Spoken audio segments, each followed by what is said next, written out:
साथियों नमस्कार, वंदे मातरम, जय हिंद। मैं राजू मिश्रा, विश्व शक्ति पार्टी का प्रदेश उपाध्यक्ष हरियाणा, किसान मजदूर जागृति मंच का संयोजक और अखंड हिंदू राष्ट्र मोर्चा का सहयोगी। साथियों, आज मैं आपको जो बताने जा रहा हूं, अब तक आपने किसी यूट्यूब चैनल पे या किसी वीडियो में आपने नहीं देखा होगा, ऐसा मेरा अनुमान है। और आज का वीडियो अगर आप देख लेते हैं तो आप यकीन मानिए कि आप कितने बड़े भी लोन डिफॉल्टर हैं या कर्ज से पीड़ित हैं, आपको हौसला जरूर आएगा। इसी उम्मीद के साथ आपको यह वीडियो बना रहा हूं, क्योंकि इतने सारे लोगों का कॉल आता है, इतने सारे लोगों का तरह तरह के सवालात आते हैं कि आपको इन सारे सवालों के जवाब मैं आपको एक ही वीडियो में दे दूंगा। साथियों, जब हम लोन डिफॉल्ट करते हैं तो कंपनियां या बैंक या एनबीएफसी जितनी भी हैं वो नॉर्मली 4 कार्रवाई करती हैं। पहला करती हैं आपके साथ में, वो करती हैं सेक्शन 25 ईसीएस बाउंस या एनआईए एक्ट 138 चेक बाउंस। तीसरा, उसके बाद आपको वो देते हैं 13(2), 13(4), ये सारी नोटिस देते हैं।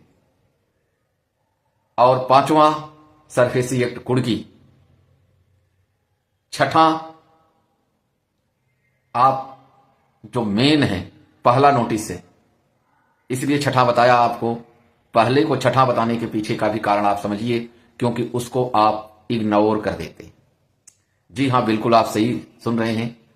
जो बैंक या एनबीएफसी या कंपनियां होती हैं, जब आप लोन डिफॉल्ट करते हैं तो आपको एक प्री लिटिगेशन नोटिस भेजती हैं, जो वो स्वयं अपने लेटर पैड पे लिख करके भेजती हैं। न वो किसी वकील का उस पर हस्ताक्षर होता है और न ही किसी कोर्ट की मुहर होती है। वो कंपनियां प्री लिटिगेशन का नोटिस भेजती हैं। यहीं आप मात खा जाते हैं। क्यों मात खा जाते हैं? क्योंकि उसको आप हल्के में ले लेते हैं और सोचते हैं कि ये तो कंपनी ने पैसे मांगने के लिए मेरे पास रिक्वेस्ट भेजा है। अजी नहीं, वो रिक्वेस्ट नहीं होता है, वो आपके गले में फंदा डालने का प्रथम प्रयास होता है। आज मैं जो आपको वीडियो में बताऊंगा, इसमें आपको इन सारी चीजों से छुटकारा का रास्ता बताता हूं। बशर्ते आपको समझने की आवश्यकता है और करने की आवश्यकता है। मेरा मानना है कि दुनिया के सबसे बड़े वकील आप हैं। आपको वकील की आवश्यकता नहीं है, मार्गदर्शन की आवश्यकता है, जो आपको केएमजेएम ट्रस्ट उपलब्ध कराता रहता है समय समय पर। जब आपको यह पता है कि हम अपना लोन डिफॉल्ट कर चुके हैं और अब मेरी स्थिति नहीं है कि मैं अपने लोन का, ऋण का अदायगी प्रॉपर टाइम पर कर पाऊंगा, उस टाइम आपको सबसे पहले काम जो करना है वो करना है, आपको स्वयं के द्वारा एक प्री लिटिगेशन नोटिस, यानी जिसे प्रायर नोटिस या प्रार्थना पत्र या निवेदन पत्र, इस तरीके से आप बनाइए जो आप स्वयं उसको भेजिए। बेशक आप किसी वकील से राय ले लें और उसको कोशिश करें कि आप जितनी बातें उसमें लिख रहे हैं वह विधिक लैंग्वेज में हो, यानी कानूनी भाषा में दिया जाए। लेकिन यहां ध्यान रखें, आप मार्गदर्शन या उसको ड्राफ्टिंग, उस प्री लिटिगेशन नोटिस या प्रायर नोटिस का जो ड्राफ्टिंग है वो किसी विधि जानकार से ही लिखवाएं, लेकिन लिखवाएं अपने नाम से और अपने एड्रेस पता के साथ में आप उसको बाई पोस्ट भेजें। इससे आपको क्या बेनिफिट होगा यह भी आप समझिए। जब आप अपने नाम से भेजेंगे, अपने एड्रेस पता से भेजेंगे, तो उसका कंपनी या बैंक 40 और 60 कार्य सौ मानिए, यानी 60% तो वो जवाब नहीं देगी, 40% में हो सकता है कि कंपनी या बैंक आपको कुछ जवाब दे दे। तो जो भी जवाब देगी, चाहे हाँ यस करे या नो करे, इग्नोर करे या एक्सेप्ट करे, वो सारा चीज आपके सामने रहेगा। इसका कारण है क्योंकि आपने अपने एड्रेस से ही उसे पोस्ट किया है। दूसरा बेनिफिट जो होगा, जब आपके पास उसका जवाब आया अथवा नहीं आया, आपने उसको दिया हुआ है, उस लेटर का आपके पास ओरिजिनल प्रति ओरिजिनल सिग्नेचर आपके पास है, डाक की रसीद आपके पास है, यह आपको 138 और सेक्शन 25 सिविल डीआरटी हर जगह पे ये आपको काम आएगा कि हमने अपना ये चीज बैंक को दिया था लेकिन बैंक ने इग्नोर किया। अगर मान लो आपके पास जवाब आ जाता है तब आपको क्या करना है, थोड़ा सा उसमें आपको चेंजेस करना है। बैंक के नोटिस के अनुसार मान लीजिए आपने डिफॉल्ट कर दिया, उसका जवाब आया और उसके साथ में आपको 13/2 का नोटिस आ गया, तो उसकी एक प्रति के साथ में आप 13/2 का नोटिस भी अपने हाथों से विधि जानकार से लिखवाकर स्वयं के जरिए ही भेजें। इससे दो चीजों का आपका बेनिफिट होगा, एक तो सभी का रिकॉर्ड ओरिजिनल आपके पास रहेगा, दूसरा आप भारी भरकम वकीलों की फीस देने से बच जाएंगे, तीसरा आप निश्चित समय पर उसका जवाब दे सकते हैं, चौथा आप कोई चीज किसी वकील अधिवक्ता को रिप्रेजेंट करेंगे। वकील भी हमारे आपके जैसे ही होते हैं, उनके पास 70 काम होते हैं और वो उस चीज को 100% रिप्रेजेंट कर पाएंगे, इसकी गारंटी किसके पास है? ना आपके पास है, ना मेरे पास है और न ही वो वकील साहब आपको दे सकते हैं, क्योंकि आज वकीलों के पास सबसे ज्यादा वर्कलोड होता है। और अगर आप कोई अच्छा वकील हायर करते हैं अपने नोटिस का जवाब देने के लिए, तो हमने यहां तक देखा है कि एक अच्छे वकील अधिवक्ता जिनके पास कामों की कमी नहीं होती है, वो 15 से 20 हजार रुपए एक नोटिस का बनाने का खर्चा ले लेते हैं। नोटिस कोई आम चीज नहीं है, क्योंकि उसके लिए उनका दिमाग भी लगता है, पढ़ना पड़ता है, एक एक एक्ट का, एक एक शब्दों का माया जाल बनाना पड़ता है, तब जाकर के दिया जाता है। दूसरा आपका बेनिफिट यह है कि जब आप स्वयं प्रायर नोटिस या प्री लिटिगेशन नोटिस आप देते हैं, तो बैंक भी यह समझता है कि यह अभी कानूनी कार्रवाई नहीं कर रहा है, यह खुद मजबूर है, वो कहीं ना कहीं सोचने को मजबूर हो जाती है। और अगर नहीं होता है तो ध्यान भी नहीं देती है, और ध्यान नहीं देती है तो अपने टेबल पे ही रख करके उसका एंड समझते हैं।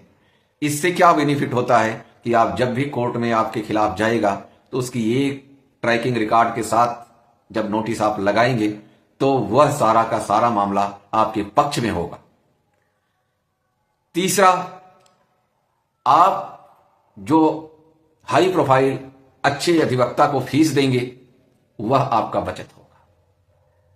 प्रायः देखा गया है कि वकीलों के पास जब समय नहीं होता है, आप एक नोटिस लेके जाते हैं तो वकील उसको इग्नोर करता है, कहता है कि यार ऐसे नोटिस आते रहते हैं, कोई बात नहीं, आएगा तो देख लेंगे। एक्चुअली क्या होता है कि वकीलों के पास इतना ज्यादा वर्कलोड होता है कि वो छोटे मोटे केसों के लिए इतना उनके पास समय नहीं होता है और वो आपको इग्नोर करते हैं और आप उसी पे भरोसा करके हाथ पर हाथ रख करके बैठ जाते हैं। रिजल्ट क्या होता है कि आपके गले में जब फंदा पड़ जाता है तब आप भागना शुरू करते हैं। चौथा फायदा, जब भी कोई नोटिस का जवाब आ रहा है तो आपके पास हर एक नोटिस का जो आपने दिया है आपके पास उसकी प्रति है, उसमें से कुछ पॉइंट उठाते हैं आप और उसको उस नोटिस का भी जवाब आप दे सकते हैं। तो इस तरीके से क्या होता है कि आपके पास समस्त दस्तावेज, संबंधित दस्तावेज जितने होते हैं आपके पास होते हैं। आप कभी भी आप जब फाइट के लिए कोर्ट में मूव करेंगे तो आपके पास हर एक एविडेंस, हर एक दस्तावेज, हर एक नोटिस का जवाब, हर एक प्रति आपके पास उपलब्ध रहेगी। अगर आप वही किसी वकील से आपने करवा दिया तो उसका जवाब वकील के कार्यालय में आएगा। दूसरा, ये आपको नुकसान बता रहा हूं। पहला नुकसान तो आपका जो जवाब होगा, आपके केस का जवाब वो उस वकील के जिसको आपने हायर किया है उसके कार्यालय में जाएगा। तीसरा, जब आप इस तरीके से आगे बढ़ेंगे तो आप उसी वकील के पास जाएंगे जिसके पास आपका सारा सिस्टम पड़ा हुआ है। आपकी मजबूरी बन जाएगी कि आप चाहकर भी दूसरा वकील करने के लिए 100 बार आपको सोचना पड़ेगा। और इसके अतिरिक्त कई बार क्या होता है कि आपके पास पैसे नहीं है, 2 नोटिस 3 नोटिस का आपने जवाब दे दिया, चौथे नोटिस के लिए आपने वकील साहब को बोल दिया, वकील साहब ने ये बोला कि ठीक है जी, कल कर दूंगा, परसों कर दूंगा, अगले दिन कर दूंगा, इस तरीके से, क्योंकि आपने फीस नहीं दिया और उनके पास इतना समय नहीं होता है। वकीलों की ये हालत होती है कि आज सारा दिन उनका लग गया, फिर कल के केस की उनकी तैयारी करनी पड़ती है। इस तरीके से उनका बिजी शेड्यूल होता है। तो ऐसे में आप ये भी उम्मीद न रखें कि आपका बिना पैसे का काम हो जाएगा। इसलिए आपको वकील बार बार आज कल करते रहते हैं। आप इससे बच जाएंगे, क्योंकि आपके पास आपका एक इकलौता केस होगा और वकीलों के पास तो हजारों की संख्या में केस होते हैं। तो आप टाइम टू टाइम हर काम कर सकते हैं। और जो मुख्य बातें आपको बता रहा हूं वो ये कि आपका यदि कोई भी आपने पत्र, नोटिस, जवाब आपने किसी बैंक, एनबीएफसी या फाइनेंस कंपनी के कार्यालय में भेजा और वह नहीं पहुंचा, तो इसका यह मतलब नहीं कि जब वह वापस आपके पास आए तो वो बंद लिफाफा भी आपके काम की चीज साबित होता है। क्योंकि जब कोर्ट में आप उसको रखते हैं तो उसके ऊपर भी तमाम कोर्ट की प्रक्रियाएं की जाती हैं जो वकीलों के जरिए किया जाता है। अगर आप वकील हैं तो आप स्वयं ये सारी चीजें भी कर सकते हैं और आप उसका बेनिफिट ले सकते हैं। लेकिन ध्यान रखें, जब भी कोई आपके द्वारा भेजा गया पत्र, नोटिस या निवेदन, कोई भी चीज आपके पास रिटर्न आता है तो उस लिफाफे को बिल्कुल भी न खोलें, क्योंकि वह ऐसी का ऐसा ही लिफाफा, ओरिजिनल लिफाफा, ओरिजिनल डाक टिकट, ओरिजिनल रिसिप्ट, सारी चीज कोर्ट में लगती है। और यही नहीं, इसके अतिरिक्त आजकल कंपनियां क्या करती हैं कि सोल आर्बिट्रेटर का आपको नोटिस देती हैं, उनका भी आपको जवाब देना चाहिए। तो उम्मीद करता हूं कि आप ये सारी चीजें, प्रक्रियाएं समझ सकते हैं। और इसके बाद अगर आप और हमारे साथ में संपर्क करना चाहते हैं तो आप हमारे संगठन का नंबर लीजिए 9468477951 पर आप व्हाट्सएप मैसेज करें। आपको सभी सुविधाएं हमारे पास उपलब्ध हैं जो आपको चाहिए। और इसके अतिरिक्त आप कोशिश ये करें कि आप अपना केस स्वयं लड़ें, क्योंकि मेरा ये मानना है कि दुनिया की कोई अदालत आपको अपना केस रिप्रेजेंट करने से नहीं रोक सकती। नॉर्मली क्या होता है कि हम लोग वकीलों के पास जाते हैं और वकील क्या करते हैं, कई बार हमारे केस को कुछ कमियों के कारण रिजेक्ट हो जाता है और वहीं से खेल शुरू हो जाता है आपके खिलाफ। जब आपके खिलाफ केस शुरू हो जाता है, खेल शुरू होता है, तो उस टाइम आप एन केन प्रकारेण आप चाहते हैं कि हमारा पीछा छूटे और इसका फायदा हर शख्स उठाने के फिराक में रहता है और आपकी जेब खाली कर दी जाती है। इसलिए मेरे दोस्तों, आपसे बार बार मैं निवेदन करता हूं कि आप जुड़ें, सीखें और लड़ें। आपको जेल नहीं होगी, आपकी कुर्की नहीं होगी, आपकी प्रॉपर्टी नहीं जाएगी, आपकी थी, आपका है और आपकी ही रहेगी।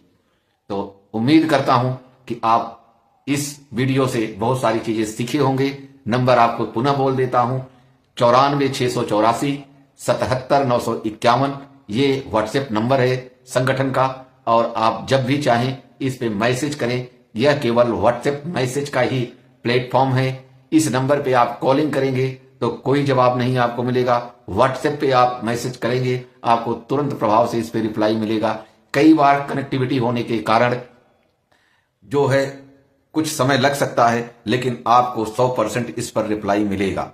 और हमारी टीम लगातार प्रयास कर रही है, लगातार हम केसेस कर रहे हैं। तकरीब हम हिंदुस्तान के लगभग 7 से 8 स्टेटों में हमने इस प्रक्रिया को छेड़ा और आप लोगों का प्यार मिला, जिससे हमारा भी हौसला बढ़ा और आप लोगों का भी हौसला बढ़ा।